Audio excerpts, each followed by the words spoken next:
सावधान। इडमो अर्हन्ताडम्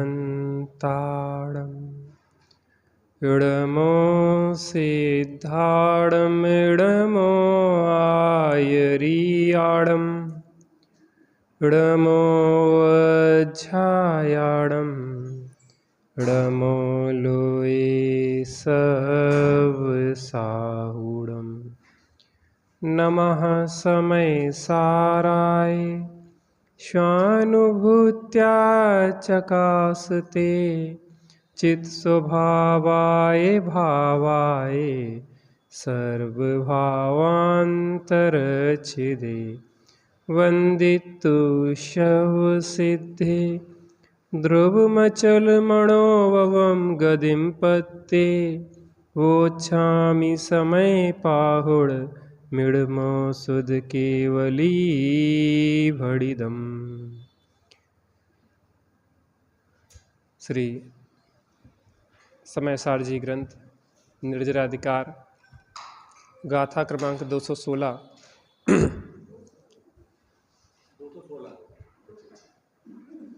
पहले इसका पाठ करते हैं, फिर उसके बाद गाथा पे अपन चर्चा करेंगे।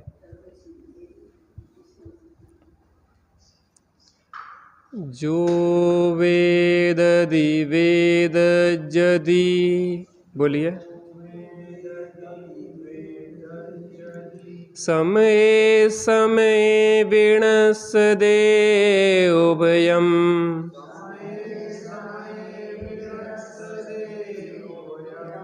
तम जान गोदुणाणी ओवयम पीड़ा कंखदी कयावी।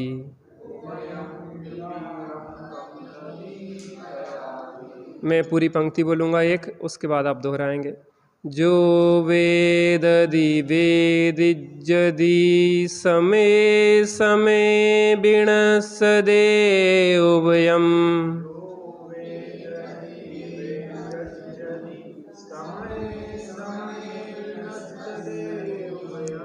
तम जान गोदुडाणी उभयम पीड़ा कंखदी कयावी।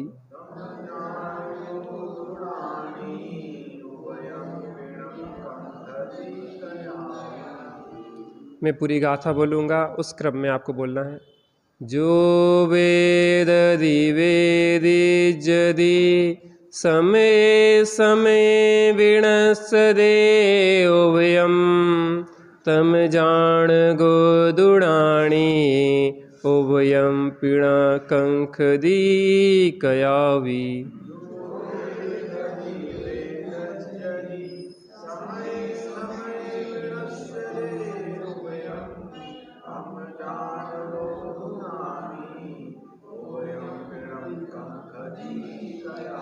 एक साथ गाथा पाठ करते हैं। जो वेद दिवेद जदि समय समय विणसदे उभयम तम जान गोदुडाणी उभयम पीड़ा कंखदी कयावी। रे वेद वेदक भाव दोनों समय समय विनष्ट हैं। ज्ञानी रहे ज्ञायक कदापि न उभय की कांक्षा करे। उत्थानिका। अब प्रश्न होता है कि ज्ञानी अनागत कर्मोदय के उपभोग की वांछा क्यों नहीं करता? उसका उत्तर यह है। देखो, भूतकाल में जो उपभोग किया था वो तो बीत गया, व्यतीत हो चुका है, और वर्तमान में जो भोग भोग रहा है उसको इच्छा नहीं है, अनिच्छुक है, और आगामी भोगों को ज्ञानी चाहता नहीं है। क्या नहीं करता है? आगामी भोगों को ज्ञानी चाहता नहीं है। क्यों नहीं चाहता? ये प्रश्न शिष्य ने खड़ा किया कि भविष्य के भोगों को ज्ञानी क्यों नहीं चाहता। तो इसके उत्तर स्वरूप इस गाथा को आचार्य कुंद देव ने लिखा कि आगामी भोगों को ज्ञानी क्यों नहीं चाहता है। गाथार्थ: यह वेद्यते जो भाव वेदन करता है, अर्थात वेदक भाव, वेद्यते जो भाव वेदन किया जाता है, अर्थात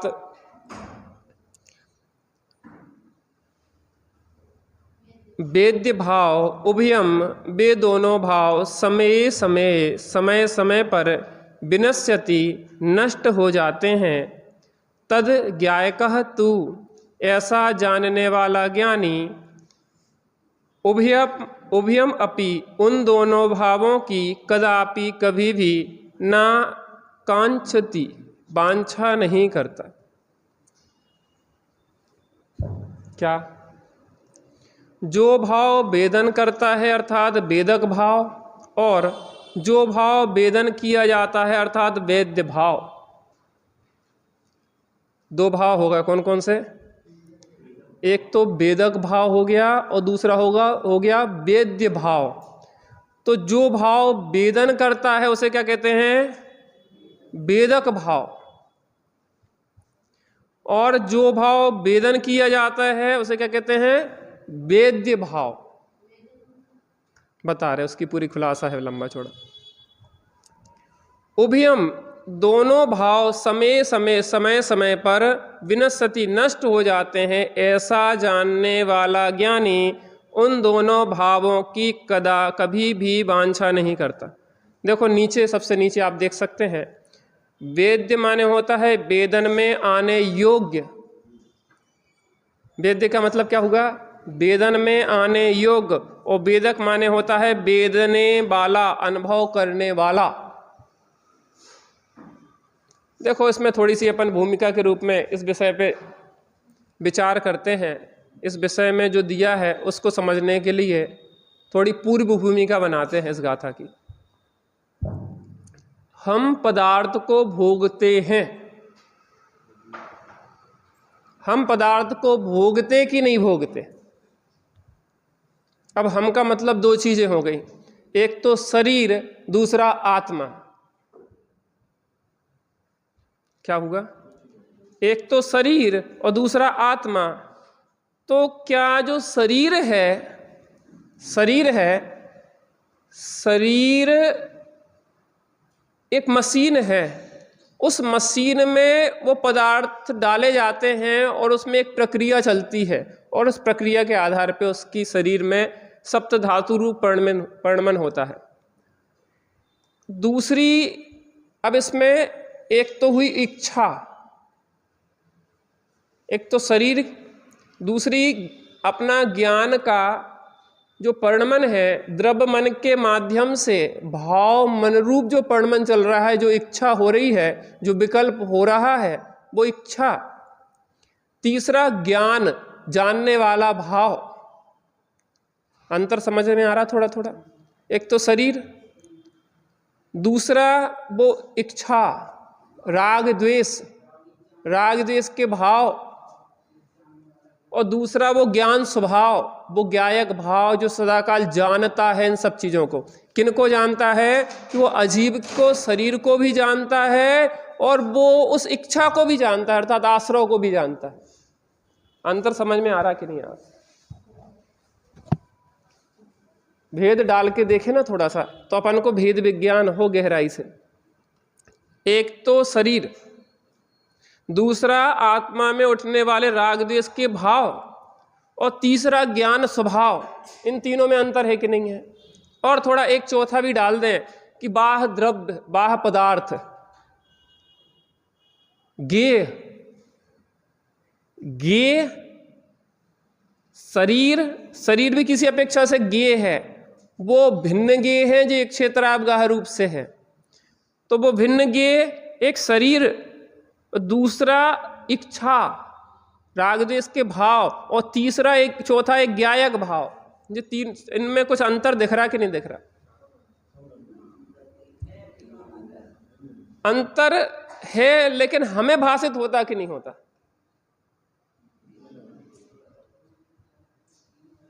हमें भाषित होता कि नहीं होता? देखो, आत्मा क्या परद्रव्यों को कभी भोगता है? आत्मा क्या परद्रव्यों को भोगता है? ऐसा समझो कि ये रसगुल्ला रखा, ये रसगुल्ला रखा, बहुत अच्छा है, बढ़िया है। रसगुल्ला पुद्गल है, पुद्गल का स्कंद रूप एक है चीज। अब वो पुद्गल मूर्तिक और आत्मा अमूर्तिक, तो क्या ये मूर्तिक का भक्षण क्या अमूर्तिक कर सकता है? जो रसगुल्ला खाया तो आत्मा ने खाया, खाया तो ये मूर्तिक पुद्गल और आत्मा अमूर्तिक, वो खाएगा कहाँ? महाराज जी के पास तुम नोटों की गड्डियां रख जाओ, सोने चांदी के ढेर लगा जाओ, लेकिन उनके पास रखने के लिए कोई जगह ही नहीं है। कहाँ रखें आखिर? वो कपड़े पेंट सेट हों, जेबें हों, सुबह धर लें, लेकिन उनके पास तो कुछ है ही नहीं ना, तो कहाँ रखें? ऐसी मूर्तिक को अमूर्तिक कहाँ सेवन करे?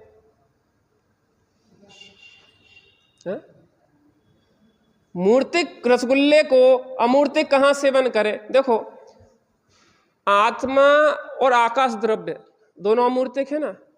अब यहाँ पे प्लेट में जो रसगुल्ला रखा था वो कहाँ पे रखा था? आकाश में रखा था। अवकाश स्थान, स्पेस होता ना जो, तो वो अवकाश स्थान में रखा था। तो जितना जितना संबंध रसगुल्ले का उस आकाश द्रव्य से है, उतना ही संबंध इस आत्मा से उसका है। अंतर को समझ में आ रहा कि नहीं आ रहा? जैसा संबंध आकाश द्रव्य को कोई समस्या, रखा है तो रखा है, ऐसी वहां रखा है, अब यहां रख गया इस शरीर के अंदर, तो आत्मा ने कितना रसगुल्ला का सेवन कर लिया? क्या उस मूर्तिक रसगुल्ले को वो अमूर्तिक आत्मा ने कितना ग्रहण कर लिया? कितना ग्रहण कर लिया?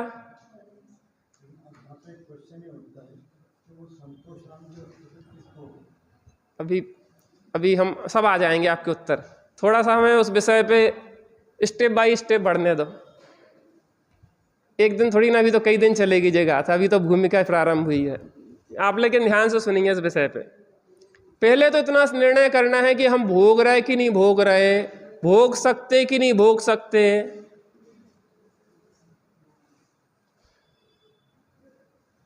अब देखो, शरीर की भी प्रक्रिया में आपको थोड़ा सा बताएं। आत्मा तो एक अमूर्तिक द्रव्य है, आत्मा में क्या होता है वो तो जान रहा, बस ज्ञायक है, दर्पण की भांति उसमें सब प्रक्रियाएं झलक रही। आप जब किसी पदार्थ को खाते हैं तो खा के ही वेदन होता है कि बिना खाए ही भी वेदन हो सकता है?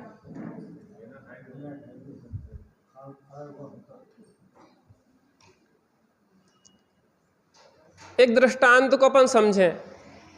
इमली है, इमली, मैं यहाँ पे इमली रखे हूँ, एकदम बढ़िया खटमिट्ठी सी गदरूलू इमली, बढ़िया ताजी तोड़ के लाया हूँ और ऐसे से छील छील के मैं यहाँ पे एक इमली रखी हूँ, बखान कर रहा हूँ ये ऐसी खटमिट्ठी इमली है और वो गजब की बाग से तोड़ के लाया हूँ और ऐसा है। और खाने में वो मज़ा आता है जब इसको बढ़िया नमक बना के, चटनी बना के आप खा लो तो अंदर खटास बहना शुरू होती कि नहीं होती?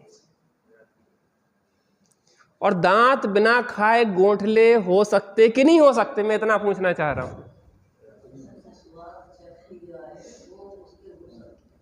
वही चखने की बात कर रहे। अरे हम कह रहे नहीं चखा, केवली भगवान बैठे हैं। ज्ञान में कितना स्पष्ट, ज्ञान में बहुत कुछ है। मैं ये कह रहा हूं, दांत गोठले बिना उसके आए हुए कि नहीं हुए? इसका मतलब शरीर भी जो बनाता है वो अपने अंदर ही क्रिएट करता है, अपने अंदर ही क्रिएट कर रहा है।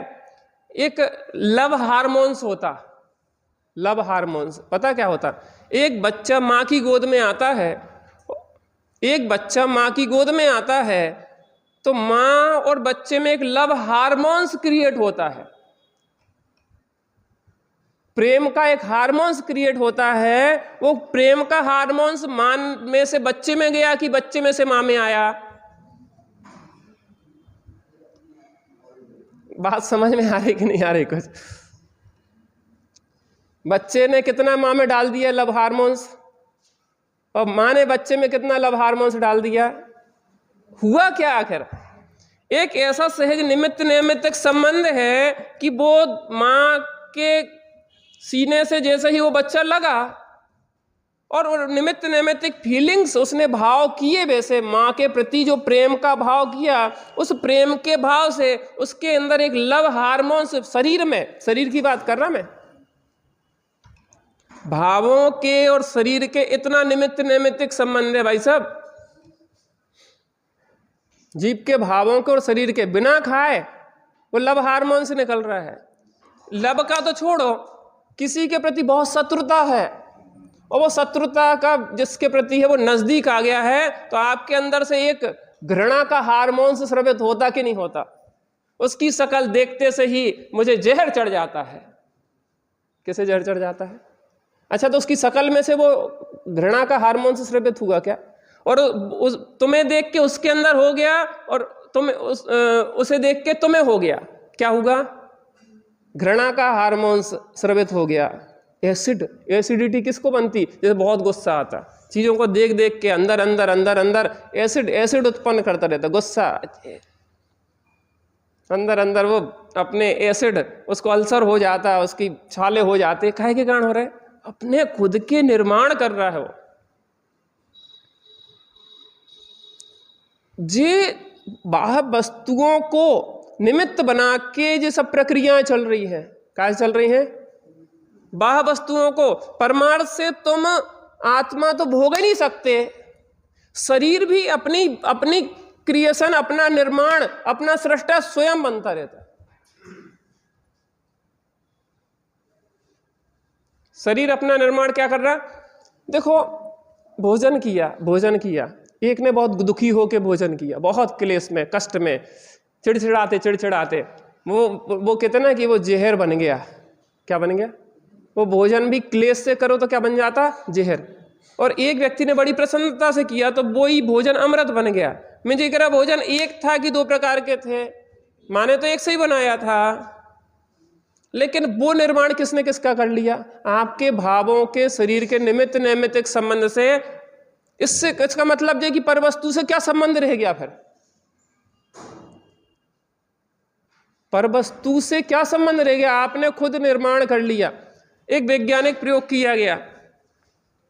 क्या वैज्ञानिक प्रयोग किया गया कि एक व्यक्ति को मृत्यु दंड दिया जाना था, तो उन्होंने कि मरना तो यही, इसको एक प्रयोग करके देख लेते हैं। तो उन्हें वैज्ञानिकों ने एक प्रयोग किया, उसकी आंखों पे पट्टी बांधी और कहा कि हम तुमसे कोबरा सांप से डसवा के मरवाएंगे तुम्हें। किससे? कोबरा सांप से डसवा के मरवाएंगे। आंख पे पट्टी बांधी है और एक ले जाके पिन घुसेड़ दी उसके पैर में जोर से। क्या घुसेड़ दी? पिन घुसेड़ दी, और वो उसी क्षण मर गया।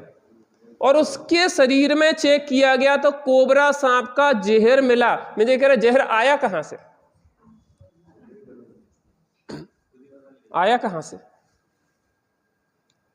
कुछ समझ में आ रहा आपको कि नहीं आ रहा? हमारे भावों से शरीर में भी उस तरीके के ऐसी स्थितियां बन जाती हैं। एक और मैं घटना पढ़ रहा था, इस गाथा की भूमिका चल रही, न्यू भरी जा रही है अभी, तो मेल खड़ा बाद में होगा। ये गाथा बहुत गहरी है, कई दिन तक चलेगा, इसलिए मैं थोड़ा सा इसकी भूमिका भी गहरी है। एक कहाँ घटना पढ़ रहा था मैं। एक महिला ने कोई जंगली पेड़ का एक फूल तोड़ा, कहीं जंगल में घूमने गई थी, तो उसमें से कुछ दूध सा निकला, सफेद सफेद टाइप का। तो उसने सोचा कि मैंने यार इसको कष्ट दिया है, उसने जीभ से उस दूध को चाट लिया। क्या कर लिया? चाट लिया। उतने में वो लेके गई तो वहां पे कोई जंगली व्यक्ति था कि ये बहुत जहरीला फूल है और इस जहरीले फूल का अगर थोड़ा भी दूध अगर लग जाए शरीर में तो मर जाता है व्यक्ति। और उसने देखा कि अरे हमने तो उसको चाट भी लिया जीभ से, क्योंकि वो दूध दूध सा निकल रहा था, लेकिन उस महिला ने संकल्प किया कि मेरे सोचे बिना ये जहर मुझ में फैल नहीं सकता। और उसने अंदर में इतनी दृढ़ इच्छा शक्ति से इस भावना को भाया कि मेरे सोचे बिना यह जहर मेरे शरीर में फैल नहीं सकता, फैल नहीं सकता, फैल नहीं सकता, और हुआ अंतो गत्वाजे कि उस जहर का कोई असर नहीं हुआ। ऐसी घटनाएं देखी जाती कि नहीं देखी जाती? इसका मतलब यह है कि बाहर की चीजों का और आपका भी भावों के आधार पे बहुत कुछ प्रभाव पड़ता रहता है, सही और गलत। भाव आप किस प्रकार के कर रहे हैं। देखो, मिर्च तीखी होती क्या? तीखी होती। मैं ये कह रहा कि आप एक पैमाना निश्चित करो कि ये मिर्च तीखी है कि कम तीखी है, कि तीखी नहीं है। मैंने एक लौंग मिर्च ले आके दी, यहाँ पे किसी को मिर्च पसंद है जो ज़्यादा मिर्च खाता हो, एक कौर में एक मिर्च खा जाता है कोई ऐसा यहाँ? इसको कुछ लोग तो ऐसे सब्जी मंडी गए चखने के लिए 2-4 मिर्चें वैसे ही खा गए। यहाँ पे इसने मिर्च के शौकीन नहीं है लोग, नहीं है, कम थोड़ी, फिर भी तीखा भोजन पसंद करता ना, कोई तीखा करता। अब मैं ये कह रहा, कोई व्यक्ति तो मिर्च का नाम सुन के झंझना जाता है। नाम, हमारे विनोद जी भाई साहब को तो मिर्च से ऐसी एलर्जी है कि अगर नाम ले दो कि मिर्च डली है और नहीं भी डली तो भी उन्हें चिरपराहट लगना शुरू हो जाएगी। जी कहां से बन रही मिर्च? मिर्च कहां से बन रही? भावों का एक निर्माण, भावों में व्यक्ति किस किस प्रकार के भाव करता रहता है। जीव परद्रव्य को भोगता है क्या, कि भोगने का भाव करता है? जो शरीर के स्तर पे घटाया है हमने, अब जीव भोगता कि नहीं भोगता? क्या करता रहता? भाव। मुझे आज तक ये समझ में नहीं आता है कि स्त्री और पुरुष जो भोग करते हैं उसमें एक दूसरे से उन्हें क्या मिलता है। क्या हड्डी चबाते हुए कुत्ते से ज्यादा कल्पना और कुछ है कि नहीं है? बताओ आज तक। ये दो हाथ हैं, इन हाथों को हमने दोनों को आपस में मिला दिया, इस हाथ से इस हाथ में क्या गया? और जे हाथ दोनों कितने ही नजदीक जाएं उसके बाद इन हाथों में अनंत दूरी बनी रहेगी। कितनी दूरी रहेगी? अनंत दूरी। क्योंकि जो एक एक पुद्गल परमाणु है उसका एक पुद्गल परमाणु का दूसरे पुद्गल परमाणु में अत्यंत अभाव की वज्र की दीवार खिंची है। अरे इस हाथ में भी एक एक परमाणु है ना, जो इसके एक एक परमाणु के बीच अनंत अभाव है, अनंत दूरी है। और फिर दो जन कैसे एक दूसरे में सुख दे सकते, हमें ये समझ में आज तक नहीं आता। आप बता दो अगर आपको लगता हो कि कुछ सुख मिल जाता है तो फिर सुख मिला तो है, सुख मिला तो है, वो काहे का सुख है? मैं मुझे बताओ। वो कुत्ते को हड्डी में से कुछ मिला तो है, वो खून जो निकला है तो उसका ही खुद का। हड्डी चबाई, खून निकला, खून किसका? हड्डी का कि कुत्ते का? हड्डी के कुत्ते का? खुद के जबड़े का? कुत्ते का। लेकिन कुत्ते को क्यों हड्डी चबाता फिर वो? क्योंकि उसको ये लगता है कि हड्डी में से खून आ रहा है। जब भोगने के समय एक कल्पना ही तो कर ली कि हमें पर में से कुछ आया। हम कह रहे कि जो स्त्री आज तुम्हें सुख दे रही थी 10 साल बाद अगर उससे घृणा हो जाए तो वही आपको दुख देने लगती कि नहीं देने लगती? अब वो स्त्री ने सुख दिया कि दुख दिया? इसका मतलब यह है कि परद्रव्य से कुछ आता जाता नहीं है। यह जीव अपने ही कल्पना से उन्हें इष्ट अनिष्ट मान के राग द्वेष करता है। कोई पदार्थ इष्ट अनिष्ट होता नहीं। पदार्थ होता है। अच्छा बुरा पदार्थ पे, किसी पदार्थ पे आप लिखा दिखा दो कि ये पदार्थ बुरा है और ये पदार्थ अच्छा है, बताइए। कोई एक पदार्थ अपन सब लोग मिलकर निश्चित करते हैं कि ये पदार्थ अच्छा है और ये पदार्थ बुरा है। मीटिंग करो अपन, कौन पदार्थ अच्छा है? बीतरागी भगवान अच्छे हैं? बोले ही नहीं रहे। बीतरागी भगवान अच्छे कि नहीं है? अरे भाई साहब, आपको अच्छे लग रहे, दूसरे को द्वेष है उनसे। लेकिन आप निर्धारित नहीं कर सकते उनके लोगों के मूल्यांकन के आधार पे, क्योंकि लोगों का मूल्यांकन अपने आधार पे है। वस्तु वस्तु है, वस्तु अच्छी बुरी होती नहीं है। एक द्रव्य का दूसरे द्रव्य में कुछ आता जाता नहीं है, जीव कल्पना कर करके संसार बढ़ाता रहता है। यहां इस गाथा में यही बात सिद्ध कर रहे हैं। ज्ञानी को आगामी भोगों की आकांक्षा क्यों नहीं होती, इस बात पे यहां डिस्कशन होना है। क्यों नहीं चाहता भोग? चक्रवर्ती का पद मिल गया है, 96,000 रानी मिल गई हैं शांति कुंथ अरनाथ तीर्थंकर देव को, उसके बाद भी भोगते हुए दिखने पर भी आगामी उनके भोगों की आकांक्षा क्यों नहीं करते कि फिर मिले? क्योंकि उन्हें पता है कि उनमें सुख नहीं है। चलिए टीका देखते हैं। ज्ञानी तो स्वभाव भाव का ध्रुवत्व होने से टंकोत्कीर्ण, पेज नंबर 420, टीका गाथा क्रमांक 216 की निकाल लीजिए। मेरे में 420 पेज है, 420 पेज बोल रहा मैं, रजनी भाभी शायद 520 निकाल रही। हाँ नहीं, उनके में पेज तो सही है लेकिन छेपक लगा है उसमें, वैसे आप देखना चाहो तो। चलिए शुरू करते हैं। 216 नंबर गाथा और 420 पेज टीका उसकी पढ़ते हैं। ज्ञानी तो स्वभाव का ध्रुवत्व होने से टंकोत्कीर्ण एक ज्ञायक भाव स्वरूप नित्य है, और वेद्य वेदक दो भाव हैं, वे विभाव भावों का उत्पन्न विनाशत्व होने से क्षणिक है।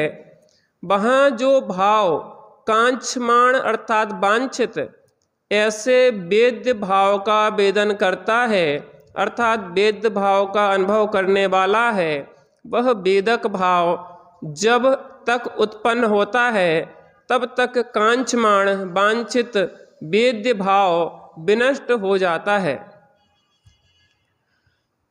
उसके विनष्ट हो जाने पर वेदक भाव किसका वेदन करेगा? यदि यह कहा जाए कि कांक्षमाण वेद्य भाव के बाद उत्पन्न होने वाले अन्य वेद्य भाव का वेदन करता है, तो वहाँ ऐसा है कि उस अन्य वेद्य भाव के उत्पन्न होने से पूर्व ही वह वेदक भाव नष्ट हो जाता है। तब फिर उस दूसरे वेद्य भाव का कौन वेदन करेगा? यदि यह कहा जाए कि वेदक भाव के बाद उत्पन्न होने वाला दूसरा वेदक भाव उसका वेदन करता है, तो वहाँ ऐसा है कि उस दूसरे वेदक भाव के उत्पन्न होने से पूर्व ही वह वेद्य भाव विनष्ट हो जाता है। तब फिर वह दूसरा वेदक भाव किसका वेदन करेगा? इस प्रकार कांक्षमाण भाव के वेदन की अनवस्था है, उस अनवस्था को जानता हुआ ज्ञानी कुछ भी नहीं चाहता। भावार्थ और पढ़ते हैं।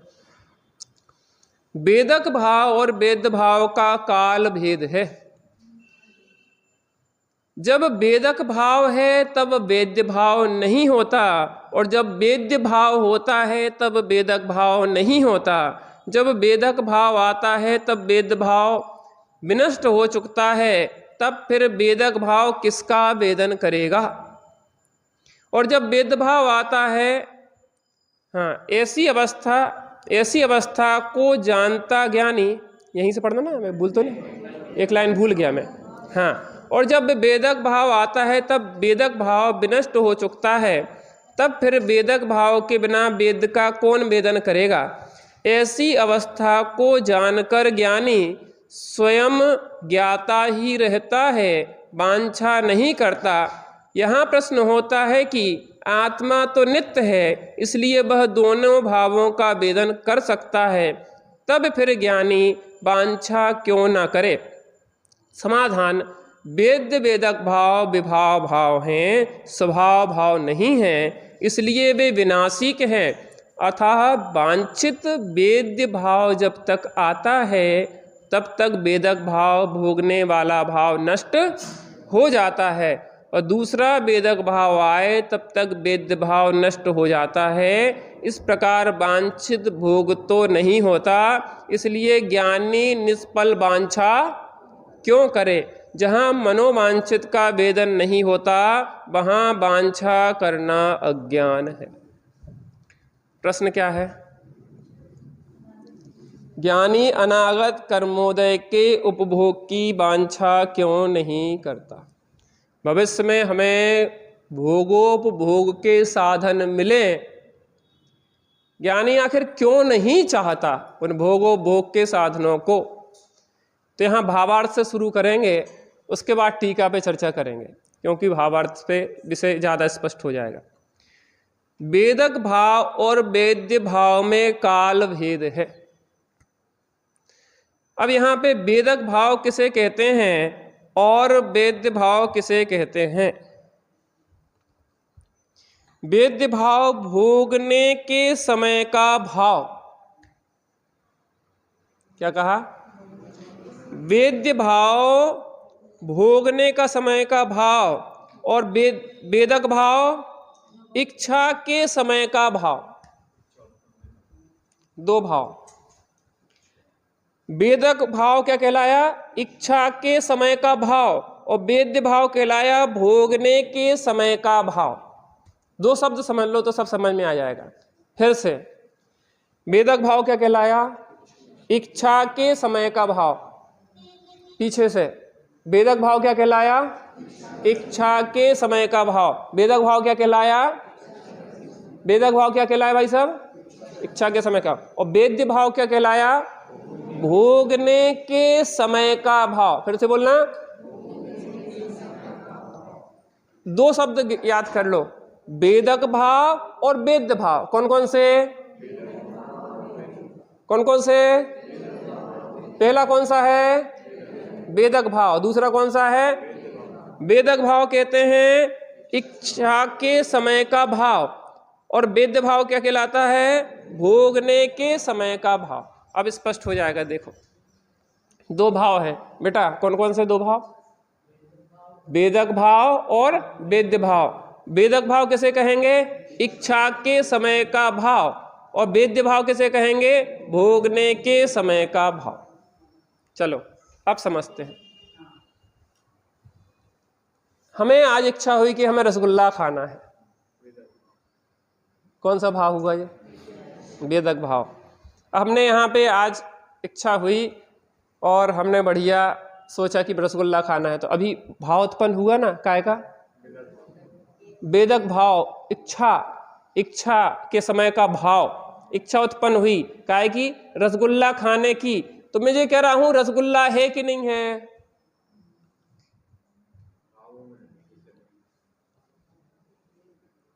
वेदक भाव जब है तब वेद्य भाव है कि नहीं है? जब हमारी इच्छा हुई कि मैं रसगुल्ला खाऊं, रसगुल्ला खाऊं, रसगुल्ला खाऊं, तब रसगुल्ला नहीं है, अर्थात वेदक भाव के काल में उस रसगुल्ले का वेद्य नहीं है। और देखो क्या है, एक एक समय का भाव होता ना, एक एक समय का। तो एक समय में एक ही भाव होंगे कि दो भाव होंगे? माता, कितने भाव होंगे? एक समय में एक भाव होंगे कि दो भाव होंगे? तो जब वेदक भाव होगा तब वेद्य भाव होगा क्या? जब वेद्य भाव होगा तब वेदक भाव होगा क्या? जब इच्छा होगी तब भोग होगा क्या? जब भोग होगा तब इच्छा होगी क्या? अब काय को इच्छा करें हम रसगुल्ला की? पता है कि जब हमारी इच्छा है तब भोग नहीं है, जब भोग है तब इच्छा नहीं है।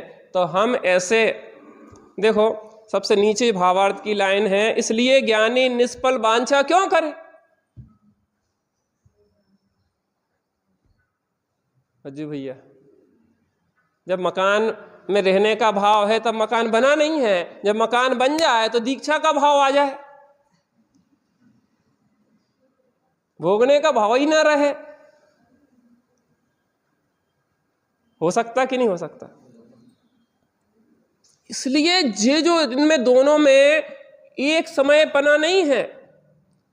इच्छा में, इच्छा के समय के भाव में और भोगने के समय के भाव में एक समय नहीं है। इसलिए ज्ञानी क्यों चाहे, एक आपने कहावत सुनी होगी कि जब दांत थे तब चने नहीं थे, और जब चने हैं तब दांत नहीं है।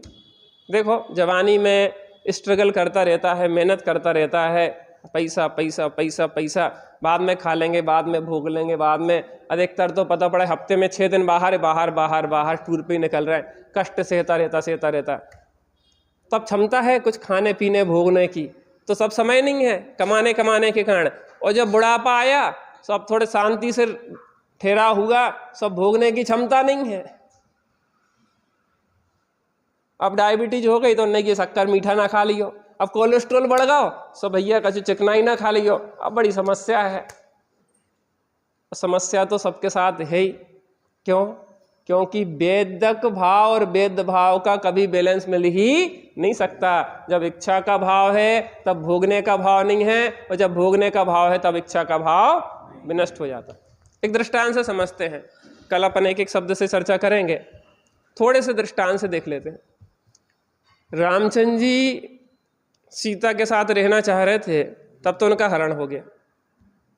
एक बार चली गई और दूसरी बार भी चली गई। रामचंद्र जी सोच रहे थे कि अपन बढ़िया शांति से रहेंगे, कुंडली तो बहुत अच्छी मलाई गई थी, गुरु वशिष्ठ ने बहुत अच्छी कुंडली बनाई थी, और इतने गुण मिले थे, गुण ही गुण मिले थे, इतने गुण आज तक किसी के नहीं मिले। और इतनी अच्छी कुंडली मिलने के बाद भी पूरा जीवन कष्टों में निकला, साथ में सुख से रह नहीं पाए, साथ में सुख से रह नहीं पाए। अब मैं ये पूछ रहा हूं कि अब रहने का समय आया, जब रहने का समय आया एक प्रकार से कहे तो सीता को बैराग हो गया। रहने का रामचंद्र जी ने कहा कि चलो ठीक है, हो गया सब क्लियर, सबको संतुष्ट कर दिया, अग्नि परीक्षा हो गई, अब सुख से रहेंगे। कहले रामचंद्र जी अब हमें भाव नहीं है। जब रहने का समय आया तब सीता का भाव नहीं है, जब भाव थे तब रहने की विधि नहीं मिल पाई, तो सीता राम की चाह क्यों करे? बात समझ में आती कि नहीं आती? अब थोड़े आगे और बढ़ जाएं। रामचंद्र जी को भी बैराग हो गया, रामचंद्र जी को बैराग हो गया। अब बैराग हो के वो दीक्षा लेके अपने बैठे हैं आराम से, छपक श्रेणी चढ़ने की तैयारी चल रही है। और सीता का जीव जो प्रतिन्द्र बन गया था 16वें स्वर्ग में, और वहां जाके उसको अब राग उत्पन्न हो गया। अब उसको राग उत्पन्न हो गया, चलो एक काम करते हैं, साथ में मोक्ष चलेंगे। तो अभी रुक जाओ, थोड़ा सा वेट कर लो, तो साथ में ही चलेंगे अपन। तो अब रामचंद्र जी, सीता को भाव हुआ साथ रहने का, तो रामचंद्र जी के भाव नहीं है। अब देखो उसी प्रतिन्द्र ने सीता का रूप बनाया, और सीता का रूप बना के रामचंद्र जी को क्या पता कि जो तो इनके समाधि हो गई, जो स्वर्ग चली गई, वो तो समझ रहे कि ओरिजिनल सीता आ गई है। अरे कह ले स्वामी हम तो पता भ्रम में थे, हमें क्या पता था कि आप ही किसी साथ रहते तो मजा रहता। अब वो आ गई और नाना प्रकार के भाव कर रही है, लेकिन अब सीता है और रामचंद्र जी के वो भाव नहीं है। ये अकेला सीता और राम पे घटित नहीं होता है, ये हर क्षण के भावों पे घटित होता है। आपने कहा कि वो आज क्या जलेबी बन जाना चाहिए, जलेबी बन जाना चाहिए, जलेबी बन जाना चाहिए, तो जलेबी बन जाए और सामग्री जुटाई करी 2 घंटे बाद, जब तक बनी तब तक भूख ही मर गई। कहाँ मर गई? भूख ही मर गई।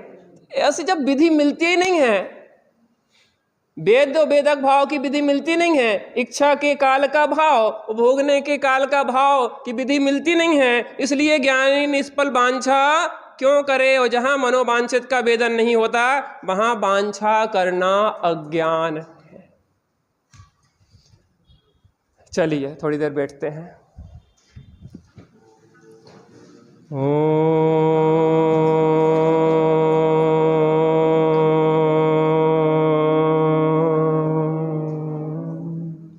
शांति शांति शांति।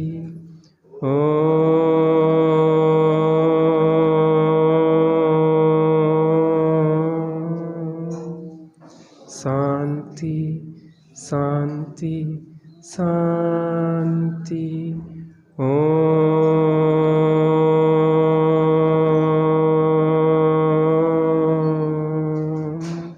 शांति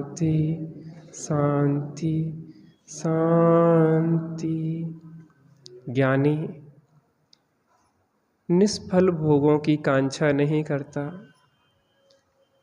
आगामी भोगों की कांक्षा नहीं करता। क्यों? क्योंकि जब भोगने का भाव होता है तब भोग नहीं होता, और जब भोग होता है तब भोगने का भाव नहीं होता। इसलिए वेद्य और वेदक दोनों भावों की निस्सारता जानकर एक आत्मा का ही वेद्य वेदक संबंध हो सकता है, क्योंकि आत्मा त्रिकाल है। जब हम अपने उपयोग को आत्मा का वेदन करने में लगाएंगे उसी क्षण आत्मा का वेदन हो जाएगा। इसलिए अपने उस त्रिकाल एकत्व विभक्त आत्मा का ही वेदन ज्ञानी करता है और आगामी भोगों की कांक्षा नहीं करता। हम भी थोड़ी देर बैठ के उस आत्मा का वेदन करने का अभ्यास करते हैं।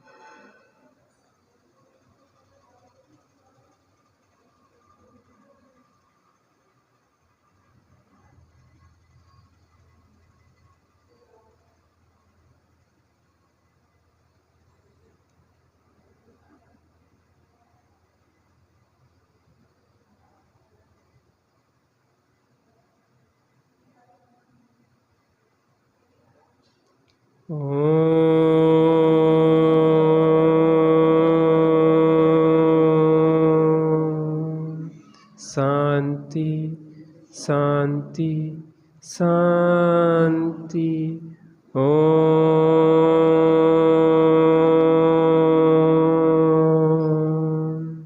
शांति शांति शांति।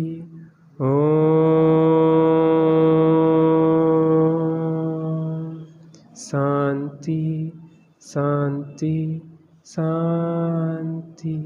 सहजानंदी शुद्ध स्वरूपी अविनाशी हूँ आत्मस्वरूप। सहजानंदी शुद्ध स्वरूपी अविनाशी हूँ आत्मस्वरूप। सहजानंदी शुद्ध स्वरूपी अविनाशी। निज निधि निज में बताई, यह अनंत उपकार है उसके लिए जिन वाणी माँ को वंदना सतवार है, वंदना सतवार।